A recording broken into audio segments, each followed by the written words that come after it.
Hi, it's Michelle from 12 by 12 Cardstock Shop, and today I wanted to just share a bit of information with you about our glitter papers. We actually get a lot of questions about the different kinds of glitter papers.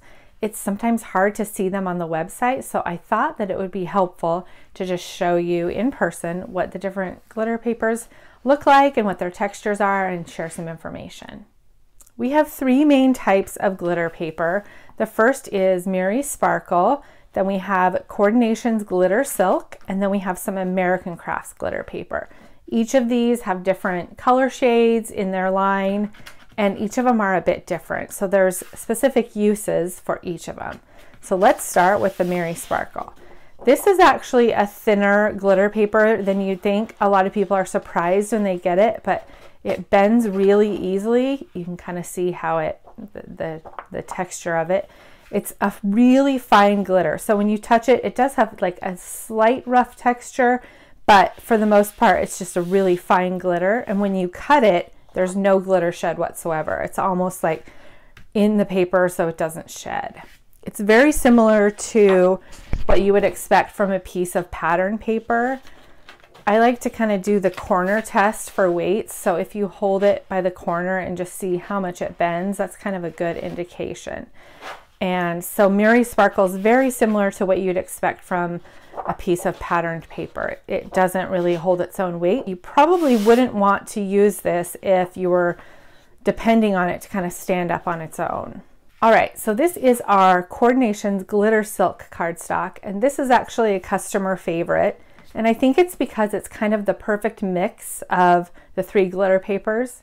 So if you think of Goldilocks, the bed that's too small, the bed that's too big, and then the perfect bed. This is the perfect bed or the perfect paper for cutting if you're like a Cricut user and you want something that has stability, because it still cuts really great. You can cut it pretty intricate designs. I will say not quite as intricate as the Mary Sparkle, but you can get some pretty nice detailed cuts.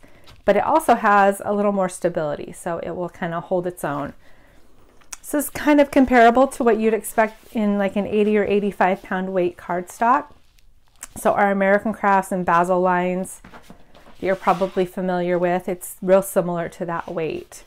So it will hold its own a little bit when you bend it, but it cuts great and it's really beautiful paper. It does have a rougher texture than the Mary Sparkle. When you cut it on your Cricut mat, it'll leave like tiny little bits of glitter shed, but hardly any. So it's really nice for cutting. And then we have our American Crafts glitter paper. And this one is awesome if you need something to just like hold its own weight for cake toppers or a dimensional project where you need it to really be stable. This is comparable to like Basil Card Shop, that's 100 pound weight, or our Nina Star Dream. It's going to be a lot thicker and it holds, like if I hold it by the corner, it kind of holds its own. It doesn't bend real easily, but it still cuts great. You can cut again, not as intricate as Mary, not as intricate as the Coordinations, but you can still definitely cut out of this. If you're cutting less intricate designs, it will still cut great. It leaves a little bit of glitter shed on your mat, but it's not terrible. It's not going to ruin your mat or anything like that. It does have that rough texture if you want like the authentic glitter feel, and it comes in lots of beautiful shades. Okay, now let's talk about how these papers cut on a Cricut Maker. For the Mary Sparkle, I used the heavyweight cardstock setting with the pressure bumped up to more. All right, now you can see as I peel this off my mat, it cuts really super clean, even on the small little intricate parts. Sometimes I have to pop the insides out, but it cut beautifully. And you can see there's no glitter residue left on my mat. This is not a perfectly clean mat, but there's no gold glitter left behind. So just a beautiful cut with the Mary Sparkle. All right, now this is the Coordinations Glitter Silk and cut on a Cricut Maker.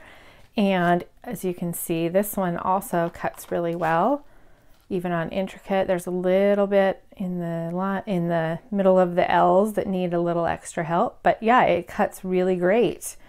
A nice clean cut, and you can see on my mat, there's like one little glitter flake, so it hardly sheds at all. I used the glitter cardstock setting with the pressure set to more to cut this on a Cricut Maker. And then finally, this is the American Crafts glitter cardstock. And you can see this cut really well. This is kind of an intricate design that I specifically chose to kind of test the limits of it. And it cut really well. It didn't do too good on the insides of the letters, and then it totally missed that small part of the O.